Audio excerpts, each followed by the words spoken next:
Thank you very much, Elder, for the warm words of welcome. Indeed, I'm happy to be here this morning, and it's beautiful to see all the smiling faces, beautiful sight from here, and it's always a privilege to worship at the Belleville Seventh-day Adventist Church, and so thank you to the leaders for the invitation to invite me to come and fellowship and worship with you today.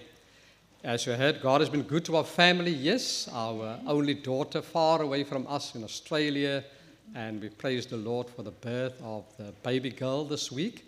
And you can imagine we can't wait to get onto the other side, Brother Rowley. But God has been good to us. I'm happy to be here with my wife, Jocelyn, and our two students that came with us to minister this morning. Brother Francois spoke to the youth during lesson study.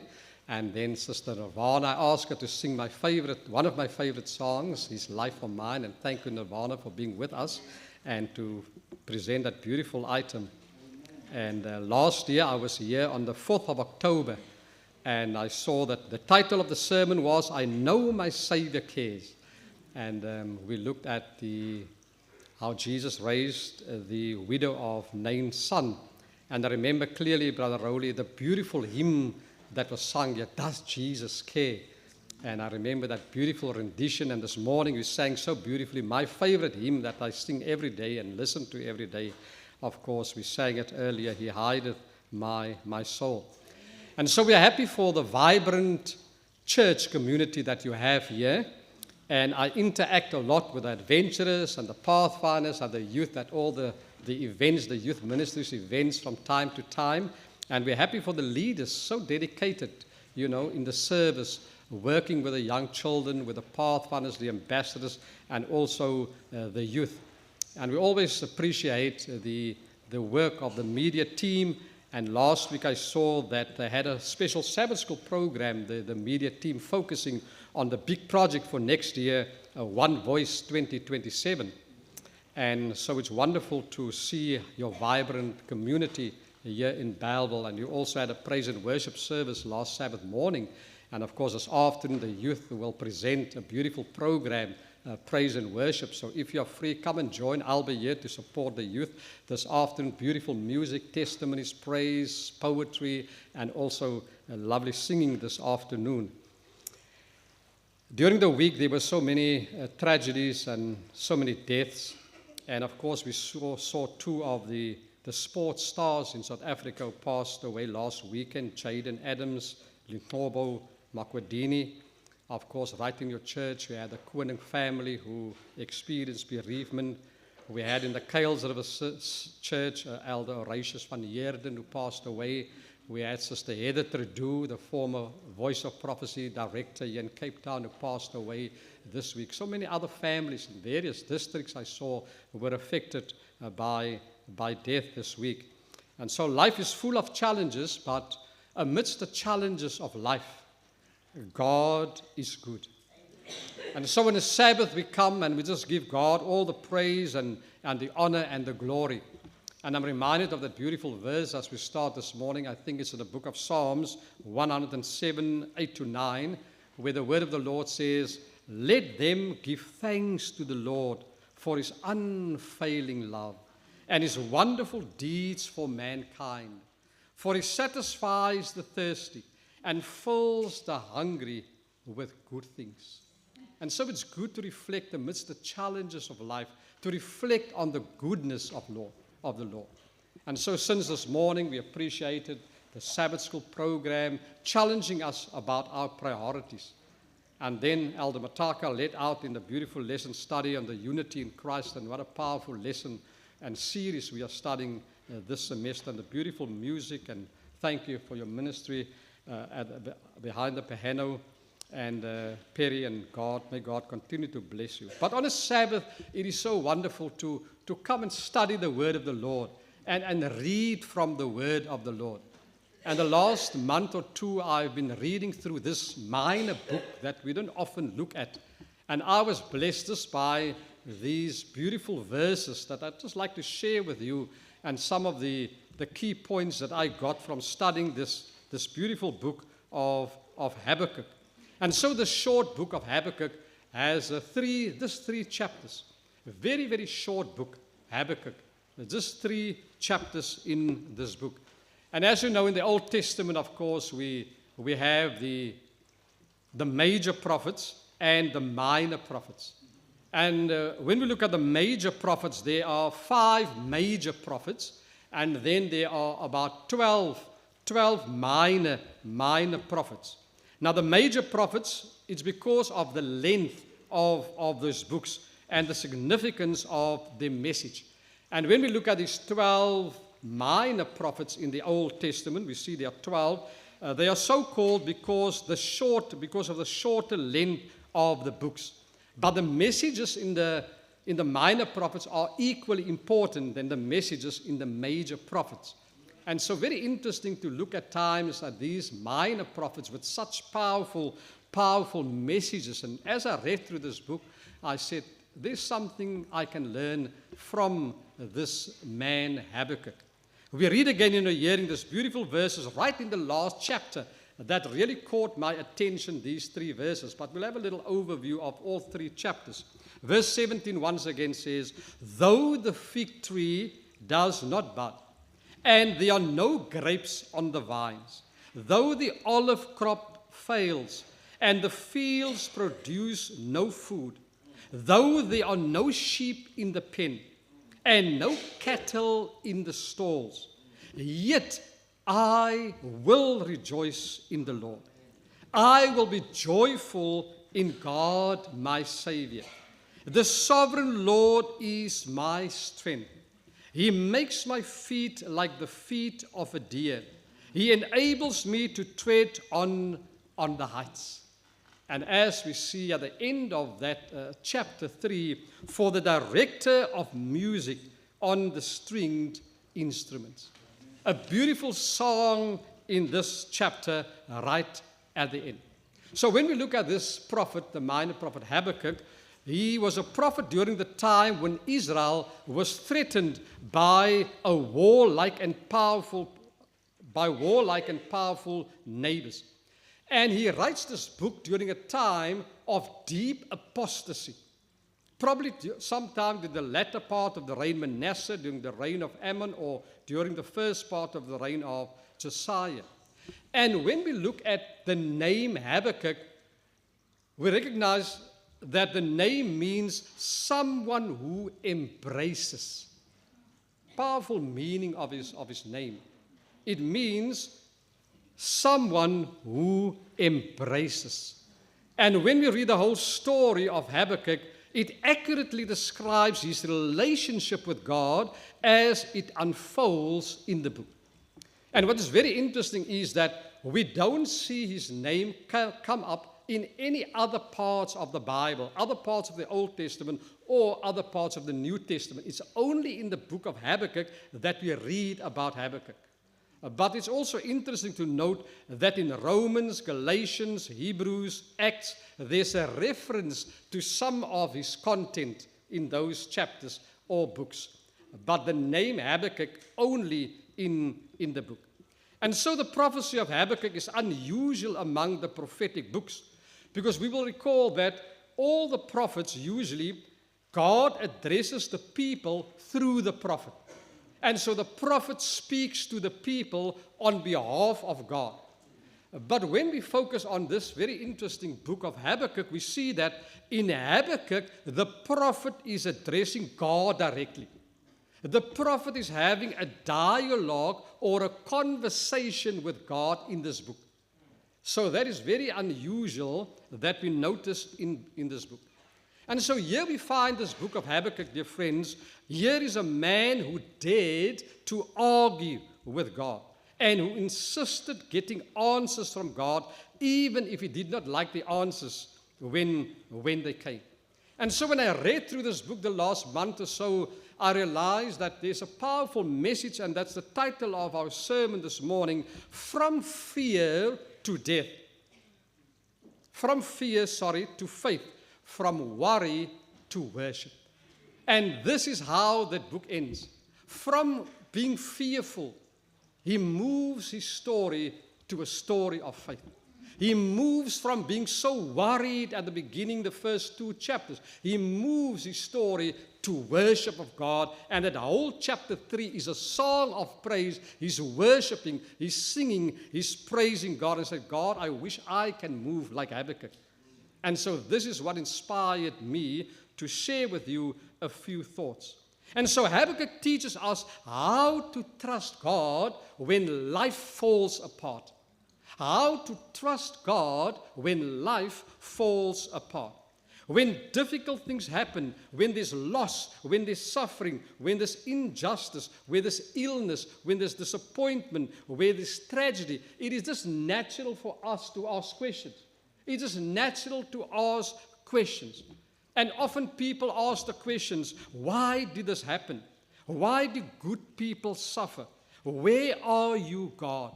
God, why didn't you answer my prayer? God, do you really care? How long will this continue? Why is there so much evil in the world? What are you trying to teach me, God? Can you still use me? What should I do now? And so life is full of questions. And as human beings, we have questions all the time. I've had questions in my personal life as I face challenges over the many, many years. And so the Bible itself contains so many questions, especially when we study the book of Psalms or the book of Job, and even now in Habakkuk and the prophets. And so it's not only us today who ask questions, but in the Bible, so many people ask questions. Job, Job asked why he suffered despite his faithfulness. David often asked, how long, O Lord? And in the Psalms, we see that being reflected. Jeremiah questioned why God's people face severe suffering.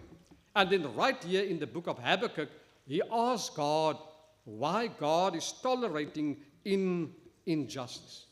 And so, dear brothers and sisters, a powerful truth from Scripture is that God does not condemn sincere questions asked in faith. The Bible records many honest cries of confusion, cries of grief, cries of lament, and often faith is not the absence of questions.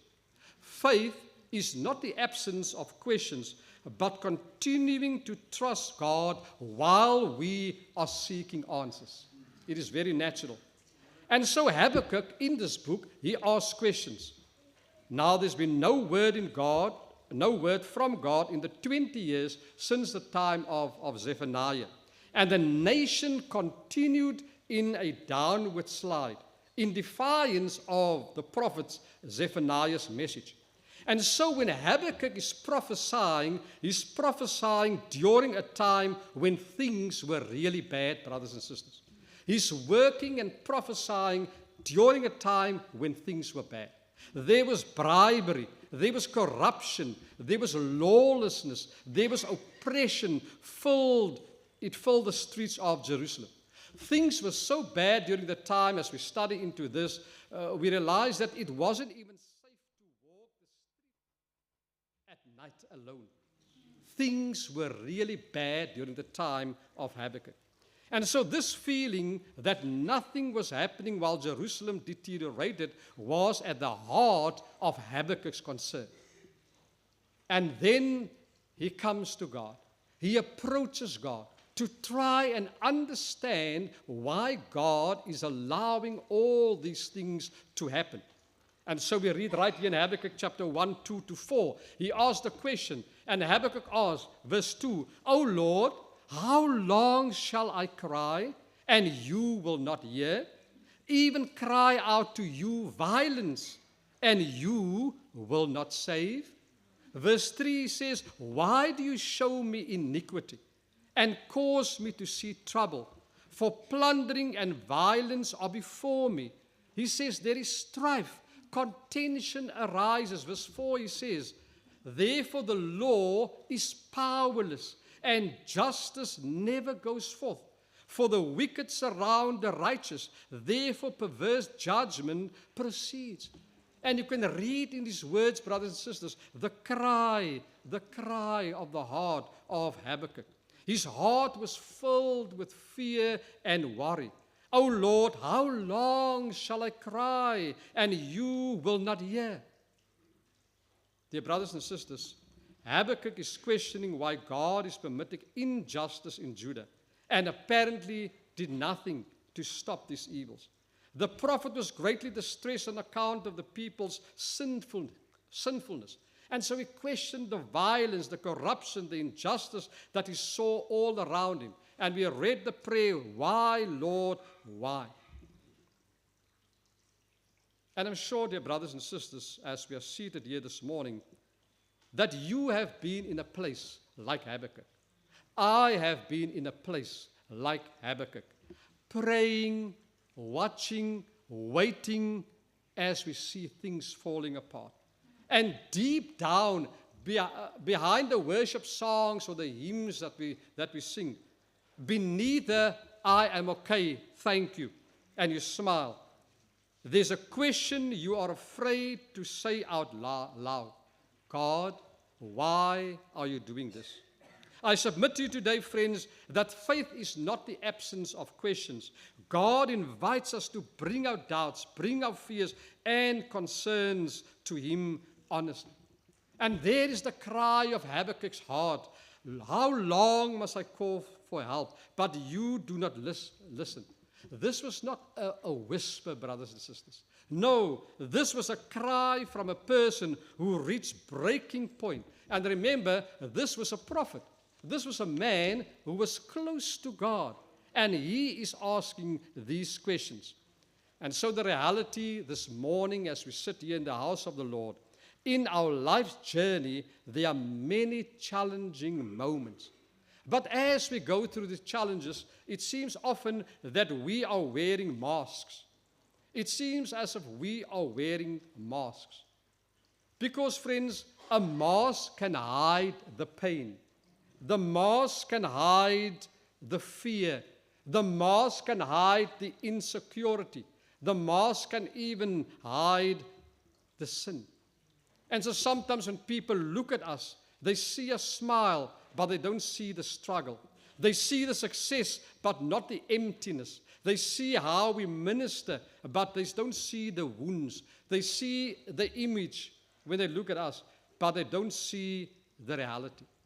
And the point is that so many of us have been wearing masks for a very long time. But I'm here to tell you this morning, brothers and sisters, that God has never been interested in our masks. God is interested in our hearts.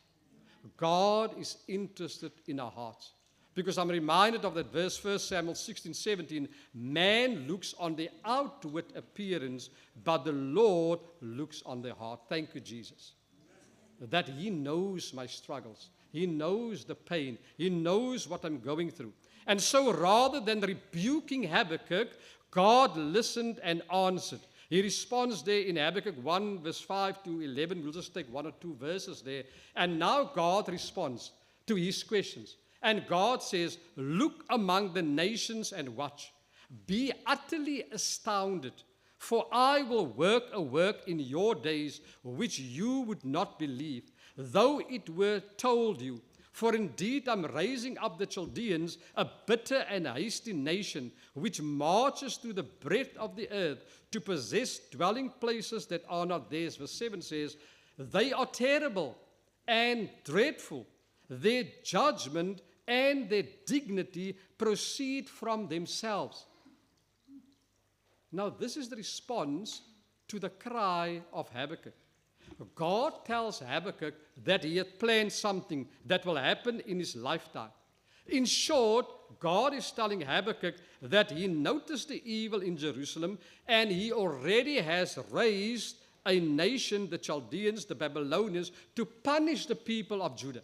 God says, I'm doing something. I'm raising this nation who will punish Judah for the evil works. Here God revealed that Babylon, terrible and dreadful as we read there, would be the agent of divine anger.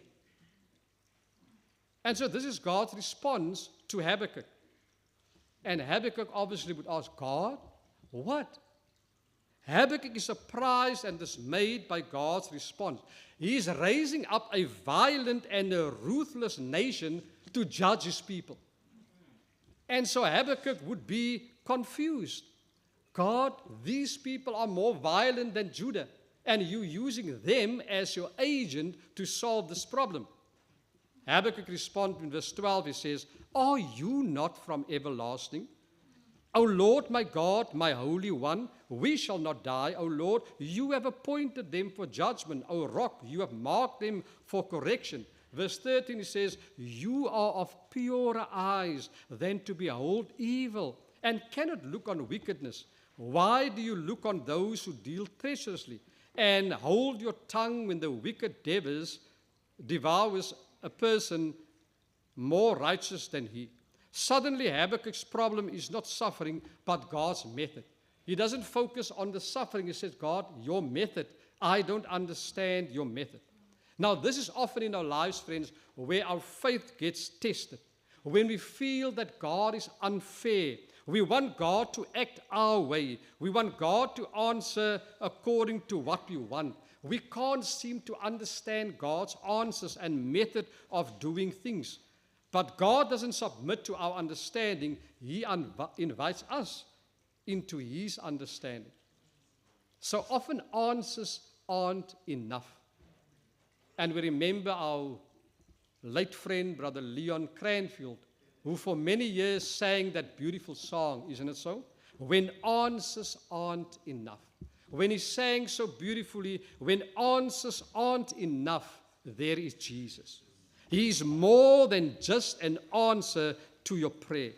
And your heart will find a safe and peaceful refuge. When answers aren't enough, He is there. Friends, this morning, Habakkuk's next step then, when he was finished arguing with God, he goes up now to a watchtower. He's arguing with God. He's complaining to God.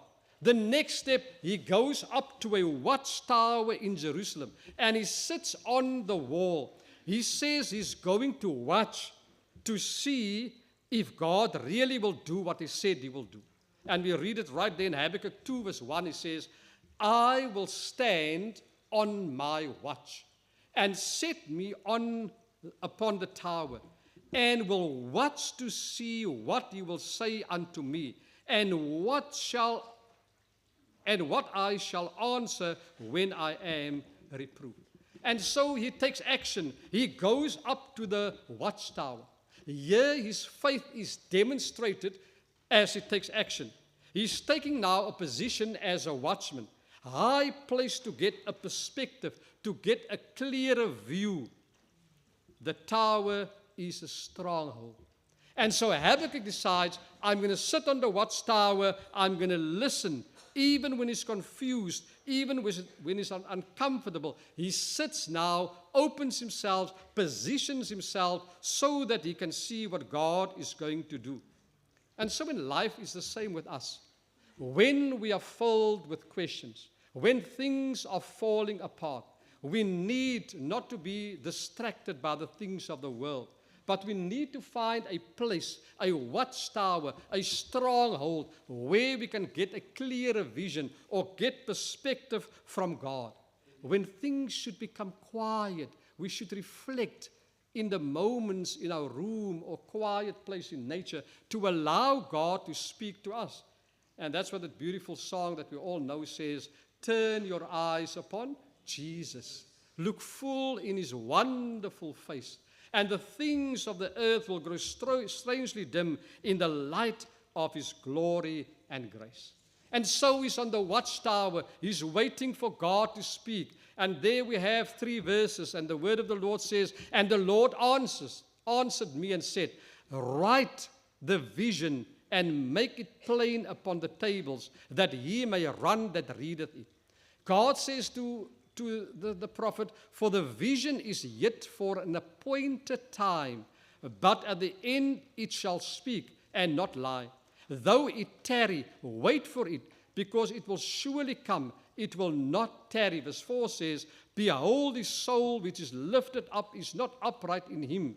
But, key words here in this book, the just shall live by his faith. The just shall live by his faith. God tells Habakkuk, you are not going to achieve anything by sitting there on the watchtower. You should go down into the street, write what I have told you on the wall, so that all the people in the community, all the people, the passers-by, can read it. Habakkuk, friends, had to warn the people about what's coming. He couldn't just sit there and wait on the Lord. There was a warning that he had to give to the people to tell them what God has promised. And so when God reveals to us what he's going to do, he does it so that we can tell people to get ready. And so God's people too in this day and age, friends, at the appointed time it will happen. God's coming, he will not tarry. And that verse 3 was a very prominent verse for the Millerites, our pioneers, the bridegroom cometh. We don't have time to go into that. But we also have a responsibility. We can't just sit in a tower, sit and do nothing. We need to warn the world in these difficult times in which we are living that Jesus is soon to come. And so these few verses summarize there in verse 4, the just shall live by faith. Or another version says, the righteousness will live by faith. Wow, what a response. God is saying, the just shall live by faith. God is trying to tell Habakkuk, friends, not by having all the answers, but faith is trusting God when you don't understand why he did it. God is teaching the prophet here that trust in God issues forth from the assurance that God will guide, he will protect and bless those who do his will. Someone once said, faith is when you praise God in the storm. You trust him in the valley and you follow him in the dark. When answers aren't enough, there is Jesus. When we don't understand God's ways, he is there. And it's Barry Mason, I think, who sings, when you don't understand, when you don't see his plan, when you can't trace his hand, trust his heart. Trust his heart. The just shall live by faith. But just quickly, very interesting as we come almost to verse chapter 3, at the latter part of chapter 2, we read there a series of woes addressed to Habakkuk. And it's very interesting, there's 5 woes. Now, a woe is a curse, isn't it so? Jesus used a number of times when he said, woe unto this, woe unto this, and then awful things happen, but we should not use it, of course. But the woes reveals God's judgment on injustice, violence, greed, and idolatry. And so right here in the book of Habakkuk, woe to the greedy plunderer, woe to the self-secure and covetous, woe to the violent builder, woe to the corrupter and humiliator, woe to the idolater. So very interesting, we read these 5 woes in the latter part of chapter 2. God's answer is that he sees every act of evil, has appointed a time of judgment, and will ultimately establish his righteous kingdom. And so this fits beautifully in the theme of this book. The just shall live by faith. While waiting for God's justice, believers are called upon to trust him even when they do not understand his timing. And now the prophet has gone through a lot, questioning. God answers. He's answering again, or responding. God responds again. But now, brothers and sisters, as we come to the latter part now, in verse or chapter 3, something shifts within the prophet. It was while he was quiet when he saw the light. And so chapter 3 starts with, it says there, a prayer. And you can read the whole book of Habakkuk this afternoon, just 3 chapters. A prayer of Habakkuk the prophet. Now, he's not questioning. He's not complaining. He's not worried. He's not fearful. This beautiful song, chapter 3, starts with a prayer. Because now the prophet is praying. He is praising. He moves from fear to faith. He moves from worry to worship. And this whole chapter, friends, is set to music, composed by his own hand, reflecting a change of heart. And that's why we read at the bottom there about the musical instructions with stringed instruments. It says there in verse 17, we read for the third time, friends, though the fig tree does not bud, and there are no grapes on the vines, though the olive crop fails, and the fields produce no food, though there are no sheep in the pen, and no cattle in the stalls, verse 18 says, yet I will rejoice in my Lord. I will be joyful in God, my Savior. Verse 19 says, the sovereign Lord is my strength. He makes my feet like the feet of a deer. He enables me to tread on the heights. That verse 3 or 17, though the fig tree does not bud, and there are no grapes on the vine, though the olive crops fails, and the fields produce no food, though there are no sheep in the pen, no cattle in the stalls. When you look at the detail in that verse, dear brothers and sisters, in this verse are presented the baleful effects of the Babylonian invasion. Here the prophet describes a complete economic and agricultural disaster. He says, no figs, no grapes, no olives, no crops, no sheep, no cattle. What a dim picture. But friends, faith does not pretend that everything is fine. Faith does not pretend that everything is fine. It acknowledges pain, loss, disappointment, and uncertainty, but God invites us to bring our questions of fears and struggles to Him honestly. So even though that picture in verse 17 is very dim, He says, yet I will rejoice in the Lord. Yet I will rejoice in the Lord. I will be joyful in God, my Savior. Can you rejoice when things are bad in your life? When answers aren't enough? Habakkuk says, I will rejoice in the Lord. And I thought, how can this man who complained, a prophet of God, he goes from questioning God to worshiping Him? Friends, he got a deeper revelation that God's faithfulness is not measured by what I see, but who God is. Who God is. You may be in the exact place right now. You prayed and nothing changed. You believed and things got worse. You trusted, but God's answer did not make sense. Yet I will rejoice in the Lord. I will be joyful in God, my Savior. Brothers and sisters, Habakkuk's joy was not based on possessions. It was not based on prosperity. It was not based on health or circumstances. His joy is rooted in Jesus Christ. His joy is rooted in God Himself. Everything around him may fail, but God remains faithful. Thank you, Jesus. Amen. We are unfaithful so many times, but God remains faithful. And someone once said the following, he said, if God was small enough for you to understand, He wouldn't be big enough to save you. If God was small enough for you to understand, He wouldn't be big enough to save you.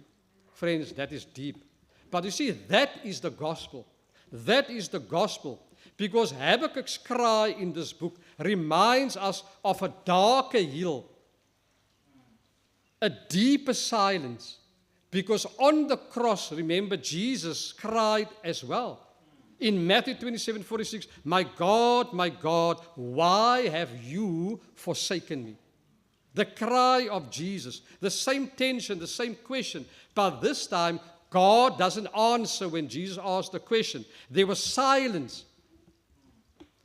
Why? Because Jesus was carrying my sin. He was carrying your sin on that cross. And the songwriter says, if that isn't love, then the ocean is dry. There's no stars in the sky, and the sparrows can't fly. If that isn't love, then heaven's a myth. There's no feeling like this if that isn't love.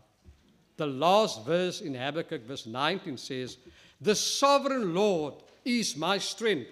He makes my feet like the feet of a deer. He enables me to tread on the heights. Habakkuk does not claim that he has the strength. He does not claim that he is powerful. His confidence comes from God's power. The sovereign Lord is my strength. He says he makes my feet like the feet of a deer and enables me to tread on the heights. Among the rough, the treacherous, the dangerous terrain, the feet of a deer, as you know, is very swift. He can move swiftly up to higher heights. And so today, friends, God's people will triumph over all opposition. All the questions that the prophet had was strengthened by his faith in God. And so when we conclude at the end of this book, and you look at chapter 1 and 2, and you look at chapter 3, and you compare what happened in chapter 1 and 2 and chapter 3, you will see that in those chapters, he's wrestling with God. In chapter 3, he is resting with God. In the first 2 chapters, the prophet is miserable. In chapter 3, he is happy. He is shouting there in chapter 1 and 2. Now in chapter 3, he is singing. He was prayerful. Now there's praise. He was impatient in chapter 1 and 2. Now he is patient. He asked for justice in the earlier chapters. Now he asks for mercy. He's down in the dumps in the first 2 chapters. Now he's on a high. There's fear. Now there's faith. There was worry. Now he worships God. He is my strength. Dear brothers and sisters, I don't know what you are going through today. We may be sitting here today being neatly dressed. But friends, I don't know the questions you may have about things that you have gone through. But like Habakkuk, I submit to you today that you can move from fear to faith. You can worship God even though you've experienced worry. Habakkuk's circumstances remained bleak, yet his faith matured. He learned that when resources fail, God remains. When answers are delayed, God is trustworthy. When life falls apart, my God is enough. And so this morning, I've come to realize that my God is not careless. My God is not cruel. My God is never absent. He is committed to redeem, to restore, and to save. And I say, thank you, Jesus. Friends, we will overcome. Revelation 7:14, my last verse says, these are they which came through great tribulation and have washed their robes and have made them white in the blood of the Lamb. We will overcome. We cannot give up now. We must persevere. Victory is in sight.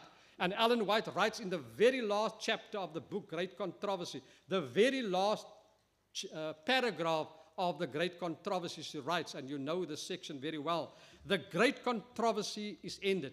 Sin and sinners are no more. The entire universe is clean. One pulse of harmony and gladness beats through the vast creation. From him who created all flow life and light and gladness.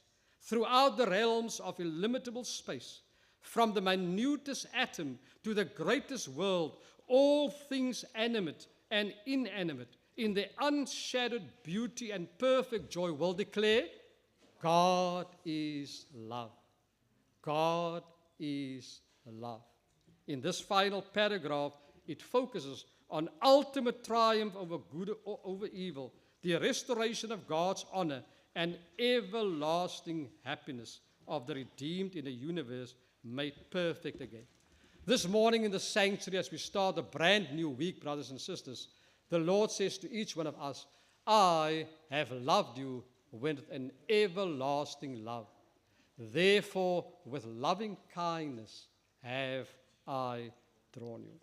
He's coming soon, I know, coming back to this earth again.